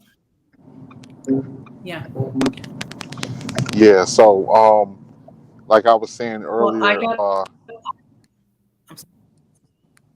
what I was saying earlier, as far as all the people that contributed to American culture, especially from the movies to hip hop, and we got to give it up to sports, especially the late great Roberto Clemente, who definitely left his mark, you know, Oh yeah.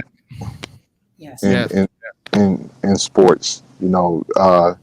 They've had here in Chicago, they had just numerous high schools named after uh, you know, great political figures and people that left their mark, within the Puerto Rican culture. We have a school here that's called Roberto Clemente High School, which is located in Humboldt Park. We also have a Pedro Abinso Campos High School as well, Oh, that's nice, located nice. on the north side. So it's like, you got to give it up to the Bodis, man. And, this is going to be a stretch. I'm not trying to offend anybody, but this is just based off of what I've researched. Um, Puerto Ricans have definitely been the proponents um, to leaving a real big mark on the mainland United States as far out of all the groups in the Latin diaspora. So I got to give it up to the Bodis.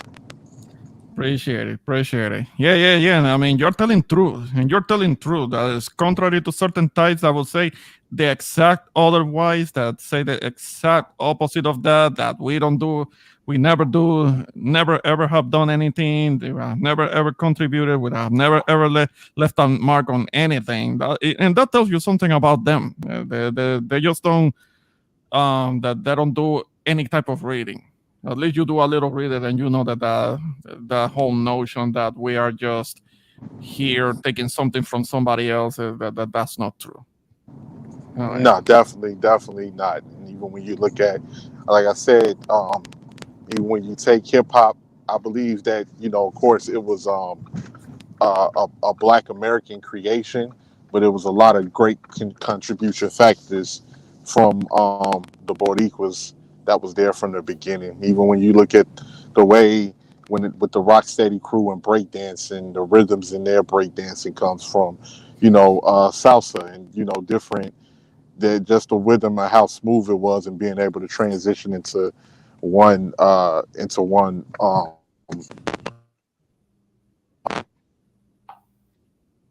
Yeah, you're cutting out. You're Yeah, cutting out. can you guys Okay. hear me? Yeah, just being able to transition into one rhythm Yeah. after another. That comes from the rhythm of being able to move in salsa and different.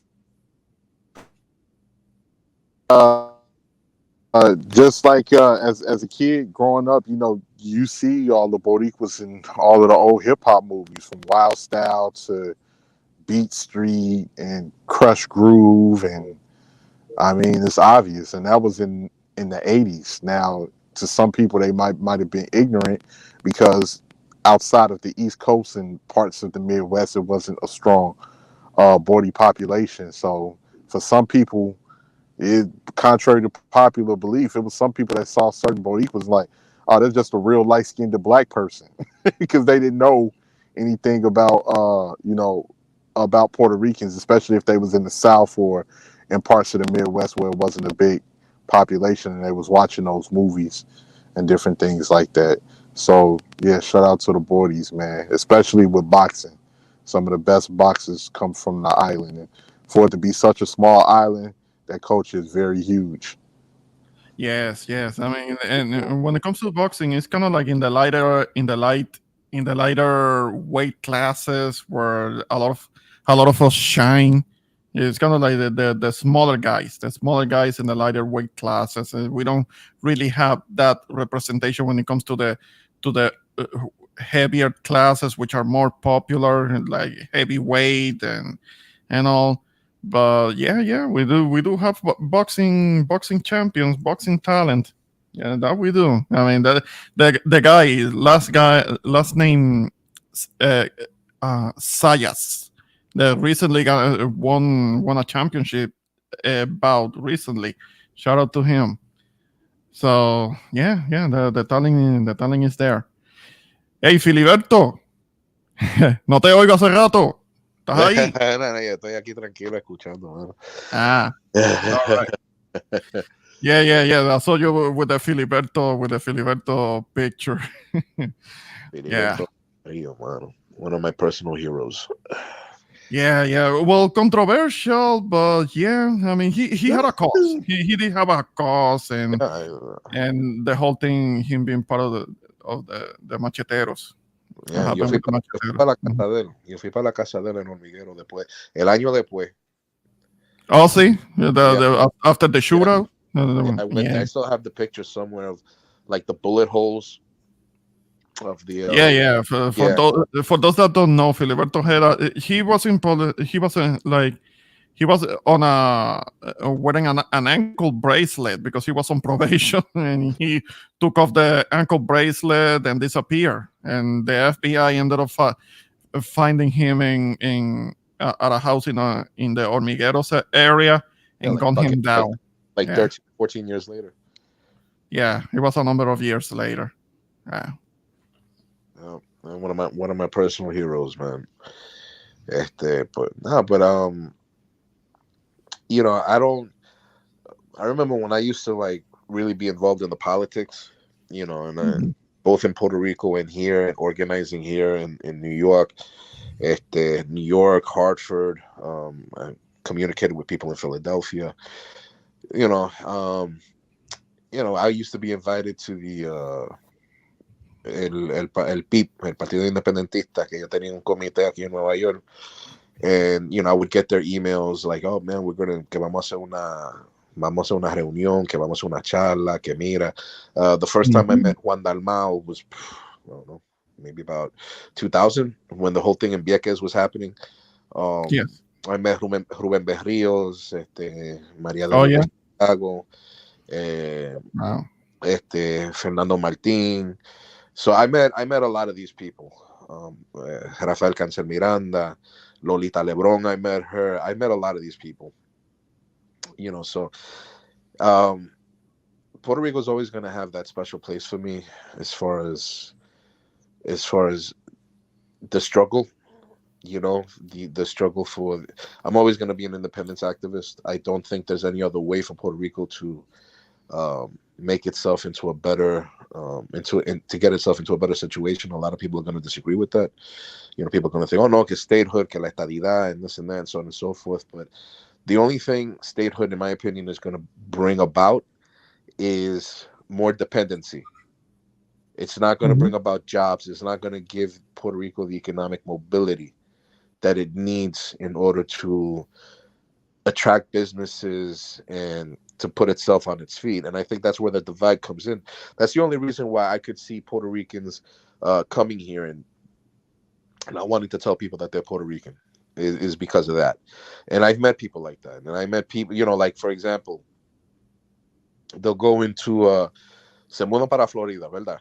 And vamos a suponer que se van para un pueblo no muy poblado de puertorriqueños, ¿verdad? Entonces viene alguien y pone un comentario de que mira, que estoy hablando en los medios sociales, vamos a suponer que Facebook. Mira mira que me fui para este pueblo y me gustó y me voy a mudar para allá. Entonces el boricua que ya está allá dice, no, coño, no venga porque después esto se va a dañar. Oye, ¿qué tipo de complejo es eso, mi hermano? No, porque donde el boricua llega lo daña. That's what they say. Yeah, that's what they say about Orlando. Sí, porque hay gente que están haciendo cabalgata, hay gente que están corriendo los full track y qué sé yo qué. Entonces, no, coño, que ya todo se dañó. Oye, mi hermano, what the fuck are you talking about?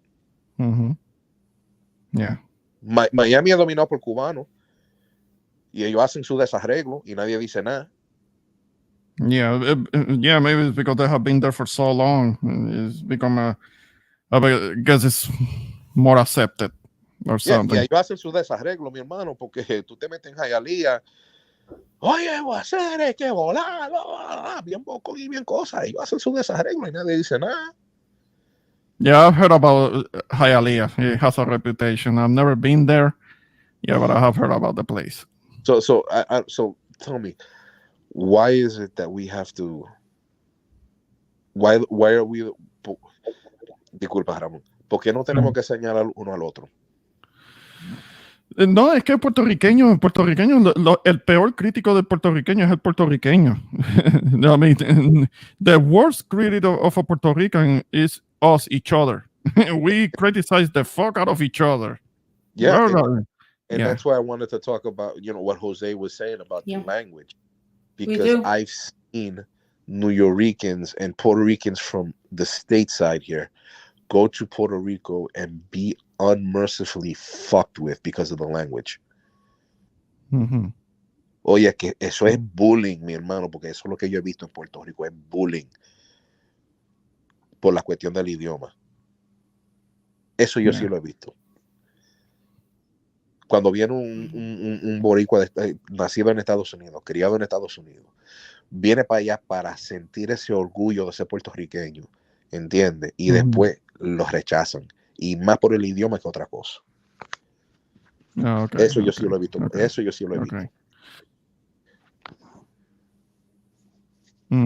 Yeah, well, some of us, we need to do better when it comes to that, because I make sure not to do that. I mean, you could say that somebody like my brother-in-law is one of those guys that his Spanish is not very good. I mean, he can say a few words here and there coherently, but he's not. I mean, he's not fluent. He's not fluent in the Spanish. But we try to help him. And we try to get him to kind of like catch up on it, because his family is from the island. It's just that he wasn't taught. He wasn't taught growing up. He was one of those that had to deal with that. I mean, he's in his early 50s now, and his mom is like from the island, but he wasn't taught well. He wasn't taught Spanish like that at home. It's not like somebody like a Mark Anthony or something, who is he's still fairly fluent, even though he's from New York. Mm-hmm. Oh, yeah. Coño, ¿cómo que se llama la tipa esta? La India was born in I remember. But she was Puerto Rico, but she was raised in New York. Yeah. Now, I have seen interviews of her on the island, and her Spanish is really good. It's very, very Puerto Rican. I don't know how old she was when she got to New York, but I know that she lived most of her life in New York. Okay. Got you. Jose. Well, actually, I'm sorry. A couple of times on my stream, what I try to do is try to, reach the gap between the Puerto Ricans that were born and raised on the island and those of us who are part of the Puerto Rican diaspora. And I even did a couple of streams on my platform completely in Spanish. Just, because, we do. I mean, we have differences as far as, the type of environments we were raised, but, we're all part of the same, part of like a general culture. It's just that, unfortunately, I did not have the experience of being raised on the island. Yeah. But you need to go more often. It will help you. It will help you if you were to go more often. I don't know if you know who your relatives are on the island. Actually, I would like to go back and visit, maybe not this year, but definitely next year. It's just, I did enjoy my time, even though the weather is extremely humid, because how I like to be comfortably cool. Yeah, well, maybe not when it's too hot, but not when it's already snowing. I mean, she's not gonna know anything about that. Wow. Yeah. Well, we should see. But one of the things that I might do at some point. Problem is when I do my call-in shows in Spanish, unfortunately, I don't get much of an audience, which is why I stopped. Okay. Okay, I got you. I was actually thinking about doing Yeah. a show in Spanish, and I actually had a couple of people who were interested in doing the show with me. A Cuban guy and a woman that she is Dominican. And I really thought about it. I really thought about it, but I just don't have the fucking time. Like I have time tonight, but because I wanted to do it like a regular thing, and that was the understanding. I, as my life got more complicated, I was like, I can't fucking do this now. Okay. No, I get it. You have other things, other priorities. It's understandable. But it would be good. It would be good if we could do more of that. Kind of like being able to put a little piece of ourselves more out there so that other people can see it, a different side of us. Because we might not have, because we keep a lot to ourselves, and it could lead to people believing in stereotypes. I mean, it's, the sayings, or maybe what they can see on TikTok, the jokes about the chancletas and things like that. And there is more to us than the rice and beans and walking around in chancletas. So there is more to us than that. So yeah. Yeah, like I would like to maybe do something like that in the future. Do more like a radio style show. You know what I'm saying? Okay. Not real. It's live stream, but like to have people like around like in a table. Yeah. Having a discussion. That's what I would really like to. I would really like to do. Something like that. Like the live streaming is okay, but sometimes with the technical problems that arise and so on and so forth, somebody has really slow internet and it doesn't sound right and it's very choppy and so on and so forth. So, to have somebody like have a couple of people all in the same spot, with microphones, and they're speaking into the microphones, and then that's coming. That's something that I would like to try in the future. Okay, kind of like having a proper podcast. Kind of like having a podcast, but I have some ideas on how I can make it different. And but one of the things is definitely doing it in Spanish. I don't know, maybe coming out with an English one too, like that you do every once in a while, but definitely in the Spanish, because there's a lot of things that we can talk about that I think would be very entertaining, that you don't really see, as far as I'm concerned, you don't really see it in the Spanish speaking world. And los locutores, like Puerto Ricans, Dominicans, and Cubans, tienen ¿cómo te lo puedo decir? Tienen una gracia cuando hablan por el micrófono. You know what I'm saying? Yeah, like you have those old school locutores that you would hear back in the day. One of my favorites in Puerto Rico was Juan Pasalacqua. That he just had that voice, and he would come on and he would talk. Pasalacqua, but he was kind of like a political commentator. He was, that's basically why I listened to him. Okay. Yeah, Pasalacqua, I remember him. Pasalacqua y el viejito Ojeda. Yeah. But I think he's still. No, he retired. He retired. Juan Francisco Ojeda. Francisco Ojeda. Yeah.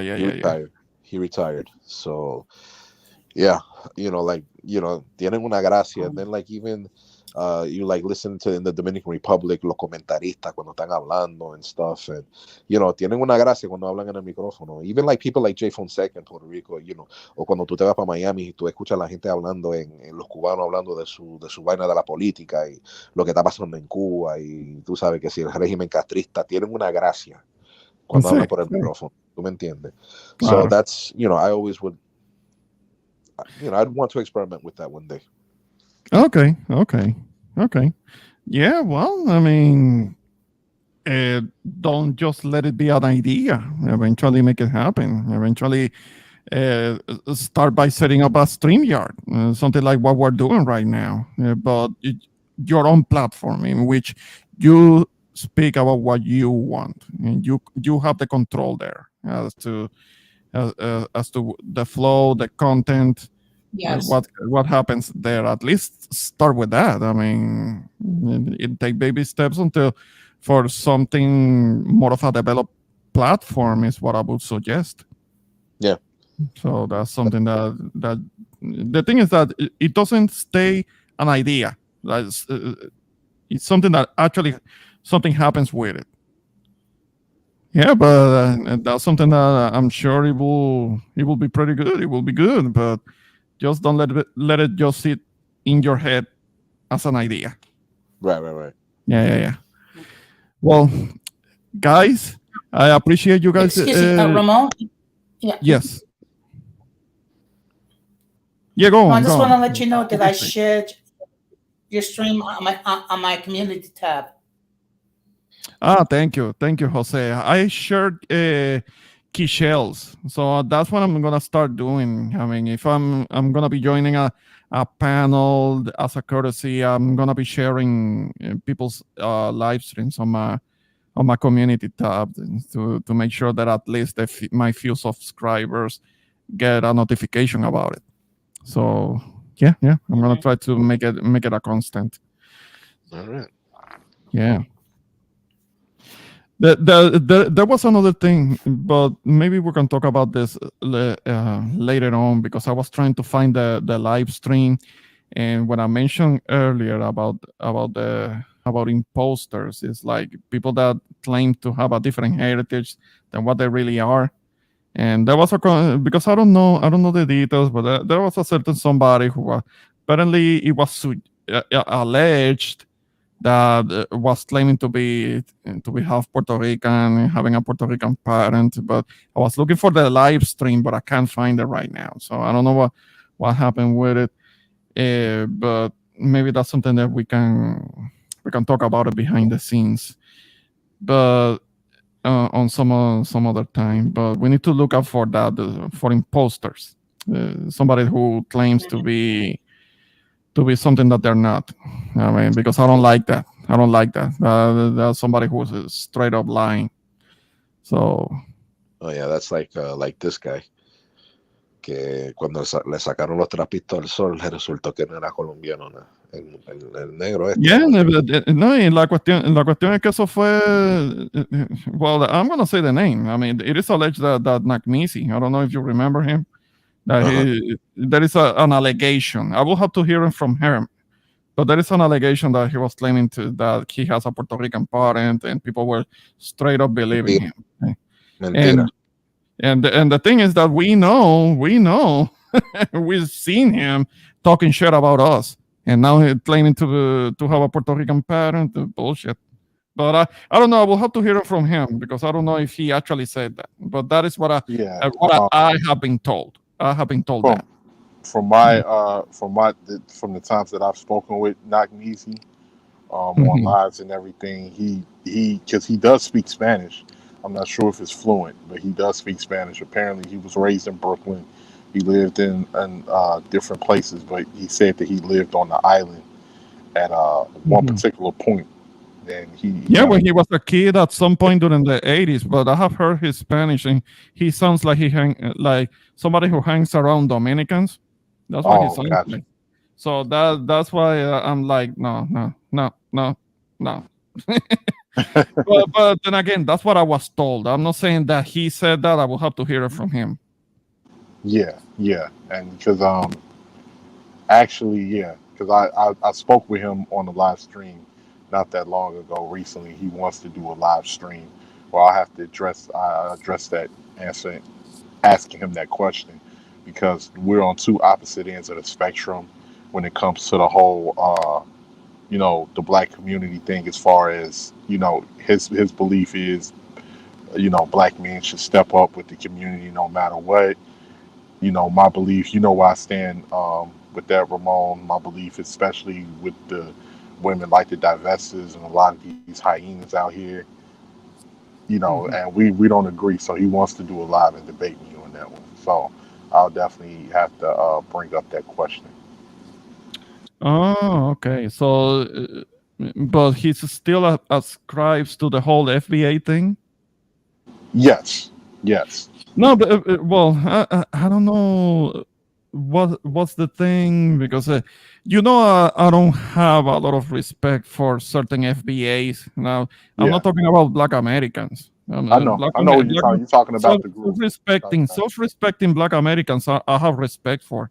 Right. But there are the FBAs that are kind of like trying to get in our faces and trying to instigate shit.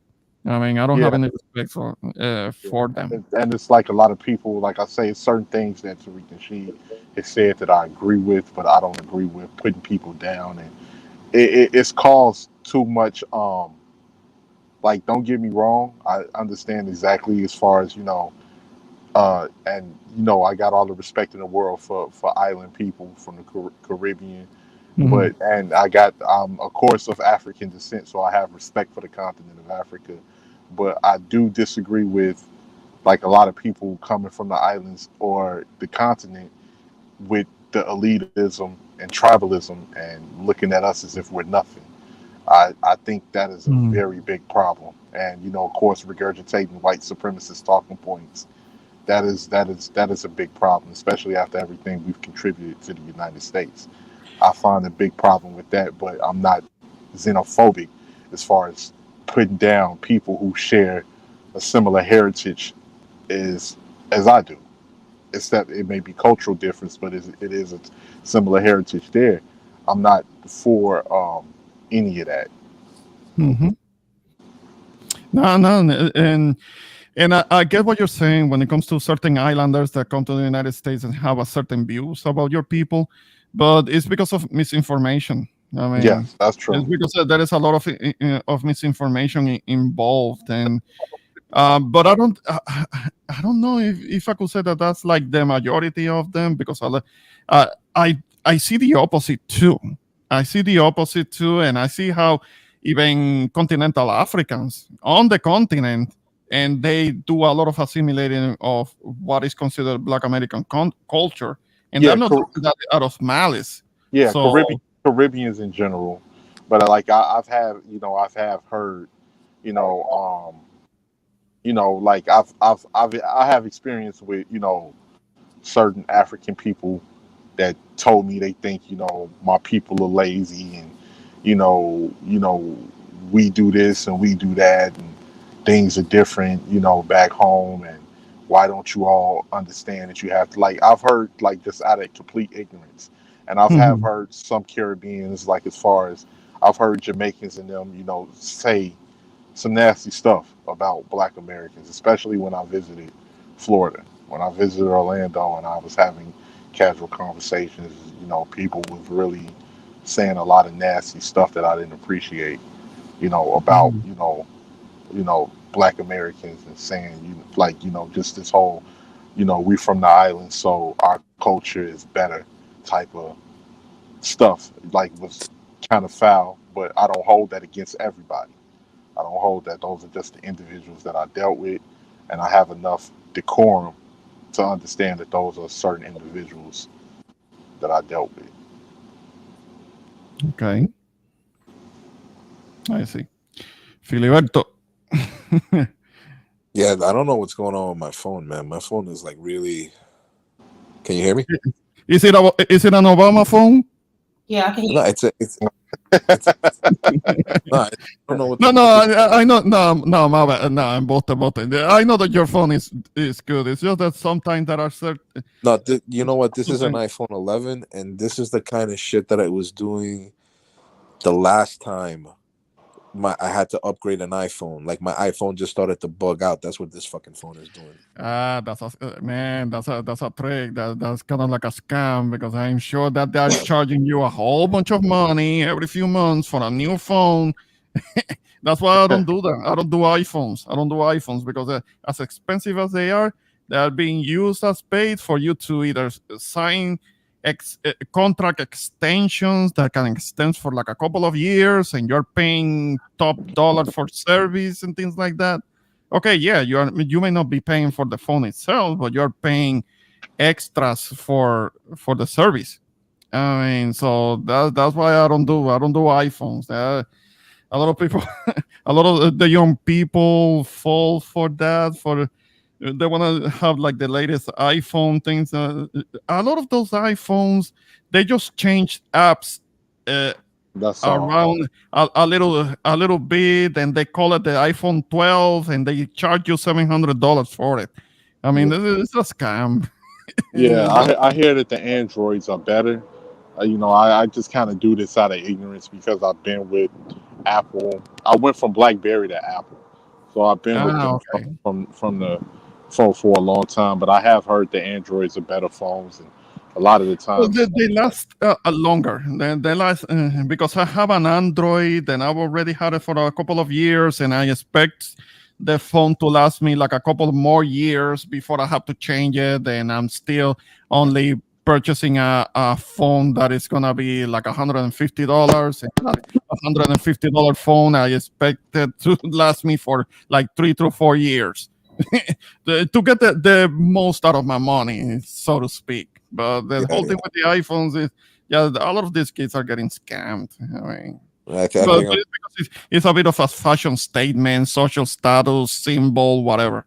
I don't think I'm gonna have much of a choice on this. I think I'm gonna have to fuck. Is this phone is this is the same exact thing. This is why I had to upgrade. The same exact shit. The phone Hmm. just ya no servía. It just wasn't. Yeah, because it's intentional. That's how they're made. They're made to fail on you, to Yeah, force you to upgrade. yeah. Yeah. This phone has had better days. But we were talking about that other guy with the he that to me, that other guy that you were talking about, Hmm. either he's really Haitian, or I truly believe he could be from one of the ABC islands. That's something Aruba. that, yeah, that's what Denise was saying, because he was talking about when he was in Puerto Rico. He was talking about that Puerto Ricans were calling him Haitian. The thing is that if he had an English name, nobody in Puerto Rico was going to call him a Haitian. Yeah, I mean, in we know the Loiza. difference. In and, Loiza. and he being in Loiza, In surrounded Loiza. by people that look like him, that's why it's lying. It's lying. He was In lying. I Loiza. remember. That's I remember. that's what gave it away. In Loiza. Talking about that he was in Loiza and people were mistreating him because he was black. Fuck out of here.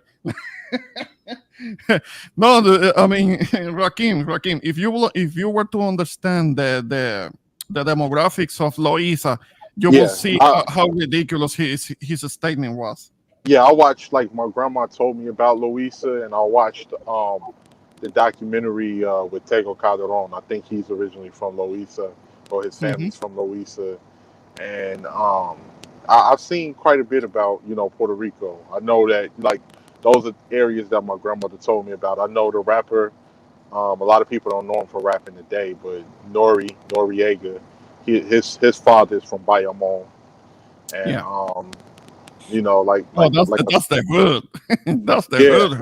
yeah, his dad, Hey, his, don't go there. You ever go to the island? Don't go to Bayamon because that's the and, hood. and his father was a boxer, that taught him how to box and everything. So yeah, like I've saw different documentaries on the island. I do know Louisa has a lot of the strong African culture of the island over in that local area right there. So yeah, I'm familiar. Um, what else did I learn about? Caguas, I believe Caguas. I heard a little bit Yeah. about that, and different areas. I know you have the provinces on the outside of the cities, different Hmm. things. I believe Denise is from like the outskirts, like around like Yeah. She's farmland and more stuff. from like She's the not from country. the Mhm. okay. She's not from the inner city. No, Yeah, no, yeah, no. This is from Cañaboncito. That's eso es Oh, campo. okay. yeah. Oh, That's okay. That's rural. That's more rural where she's yeah. from. Hmm. Yeah, because I remember even before I, found out about the different areas on the island, my grandmother was just telling me, she was like, but if we move, you have to be very careful in certain areas because it can be dangerous in certain areas. I was like, really? Over in the island? She was like, yeah, baby, they got projects. And I was like, Yep. Oh yeah, really? yeah, yeah. She Stay was like, outside of the project. You stay I was outside of like, the I was like, project. Now, if you're like in Old San Juan and you are in El Morro, you can see from the El Morro, you can see La Perla, La which is Perla. which is a little slum that you can see on the other side of the cemetery. But the Yep. thing is that in La Perla during the day it's not unusual for tourists to wander in there, Yep. and they're left alone. They're okay during the day, but during the evenings, don't go there. No, Don't go. even during the day, te dicen they turn them back even during the day because I seen it. Because there's only two ways to get in there. There's the la escalera Mm-hmm. that you go down to get in there, and then the other way is the way when you go through to la puerta del cementerio and you go to the right, and then you have the entrance. Okay, Mm-hmm. in fact, they did a little mural, a little graffiti mural that says La Perla, Right. and that's the one. That's the way that I'm most familiar with. I never went down the stairs. I never. The one that que la calle, esa la calle que. Oh God, I forget. And el Yeah, viejo it's yeah, San kind of Juan. like the main street that is in front of the water. Yeah, yeah. Yeah. The stairway to go into there is right there. Okay. Yeah. Yeah. and another one of the reasons that made me really research Chicago is because my trainer, shout out to Norma because she's since moved to Texas. My trainer in trucking from a few years ago was also Boricua from Humboldt Park, and she, of course, she had the story of a lot of us had. She was trying to get out of the area because Humboldt Park is now gentrified, but it wasn't what it is now. It had become very dangerous, and apparently her brother, I guess her brother was getting into trouble here, and their dad threatened to ship him back to the island to Cagua. Apparently he went to Cagua and Mm-hmm.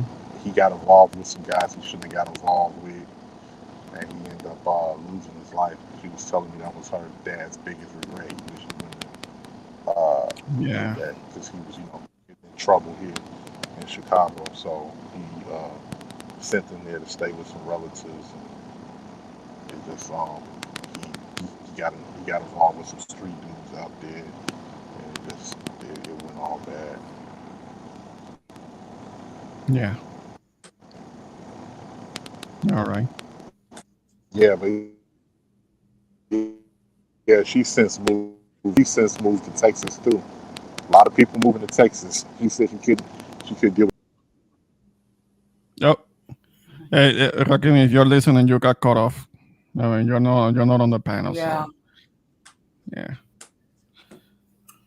Well, guys, I'm gonna hop off because it's midnight over here, and I get up at 5 o'clock during the week. But it was real. Yeah. Thank you Yeah. very It's much for almost. allowing me on your platform. Yeah, Yeah, I let's. know. I know. It's And I almost want to 2 hours. encourage. I'm about. Yeah. Uh, Go on, Jose. My bad. well, I guess we could close it then. Yeah, and I want. Yeah, and I want to encourage everyone to please subscribe to the Info Boricua and set the notification to all. So therefore, whenever he does produce content, you will be notified. You have the opportunity to catch it live or catch it on the playback. So just to sum it up, there are people uh, who claim to be something when they're not. That's something that always exists. I would say to my father, mainline, mainland Puerto Ricans, try to learn as much as the culture as you can, and what makes us unique as compared to other Hispanic groups. So that being said, I just want to say good night. Shout out to everyone who appeared on the panel, and shout out to everyone who appeared on the chat. So have a good night. Take care, You Jose. too, Jose. Take care. Have a good night. Man, and anybody who's listening, I mean, also definitely subscribe to Jose's channel, which is on Common Sense with Jose Negron. And I strongly exhort my guy Maceo, who is here on the panel with me, to develop a channel, develop a platform, so he can have his own content and his own audience and build it from there, man. It's not that difficult. I know that you have responsibilities, of course, but still, I strongly urge you to consider it. That since you have been thinking about having some type of a platform, some type of your own platform for content, might as well start with a StreamYard and go from there. Yeah, let's see what happens. Let's see what happens, man. Ahora porque yo estoy acá, you know, that I don't have my kids screaming and jumping around and having to take care of them and stuff like that. We'll see what happens. We'll see what happens when I get back home and to see maybe we could do something, you know. Aunque sea, you know, maybe that, you know, just to start with something simple like that. Yes. You know, reacting to things, just doing a simple commentary and just to see where it goes. All right. Well, Marcelo, I appreciate you coming up on my tiny little channel. Yeah, because we don't see you on panels much. So I appreciate you coming up and sharing your thoughts on the subject. We'll see what happens if we can see you on another panel soon. So for the moment, thanks for coming on to the panel, and shout out to all of the other panelists that came up during this stream, and shout out to the chat that were making comments and sharing their thoughts also. So here we had Maceo on the panel. This is Introvert Boricua, and until next time, hey, have a good one. Take Peace. Care. Peace.